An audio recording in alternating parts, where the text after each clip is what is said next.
So what do you think? Does it come in black?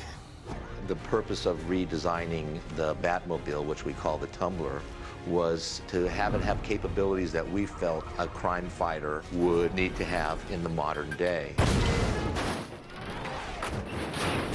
The Tumbler, that was the first thing we designed, because I felt that if we could show the studio what the Batmobile was in our world, they'd get a handle on what everything else would be. Action! I felt that we needed a new contemporary approach in order to believe in the utility of this vehicle. So what I proposed was a cross between a Lamborghini and a Humvee, something that would have the presence of almost a tank-like vehicle, but also with the speed and grace of a sports car.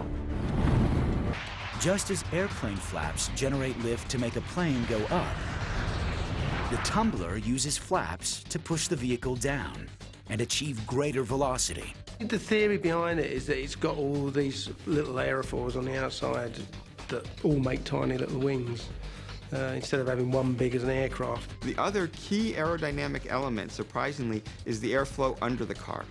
And this is actually what racing cars use. If you can design that air under the car to go significantly faster than the air on the top of the car, you get low pressure under the car, and the high pressure on top pushes you down on the ground. So if you want to understand how the Tumbler gains stability by having the air blow underneath it, you can just take a piece of paper. You can generate high pressure on top and a low pressure underneath by blowing under the paper, and the paper will be forced down. Speed is one thing, but how does something as large as the Tumbler manage to maneuver so well? Weight does have a great effect on maneuverability. You have all this mass you have to move around. It's transmitted through the wheels and tires to the road. Really, you got to hand it to the designers, automotive-wise. It's quite a feat of engineering. They seem to have each wheel is kind of balanced out by itself without an axle running across the middle. Both wheels are totally independent, so one wheel can actually stop, and the other wheel can rotate so the thing turns right on a dime. And it can do that at any speed. That's what's so amazing about it. I gotta get me one of those. The Tumbler is designed to get some of its momentum from a jet-powered engine. Another detail rooted in reality.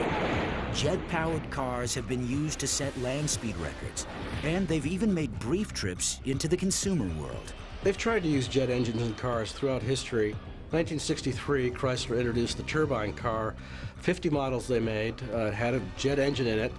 They only gave them to about 200 customers for 3 months each. It was a very experimental program. Most people who drove it loved it. Unfortunately, the car wasn't great on gas mileage. It's a very complicated car, and it kind of died a few years later. Over here on the throttle, flip that open and throttle up. This will boost you into a rampless jump. Right now! On screen, the Tumbler can also make unassisted or rampless jumps. If it comes off perfectly parallel to the ground, it's always going to fall a little bit. And so if it's jumping to something that's a little bit lower, it's okay. If it wants to jump to something at the same height or higher, it needs some form of lift, or it needs to come off at a slight angle. The way you could do this is imagine a little bit of a wheelie as you take off. You don't actually need a ramp to get a little bit of vertical velocity, especially since you've got the jet engine on the back to give you that extra thrust. You just get the front end of the car up a little bit, fire your jet engine, and now you're going off at an angle.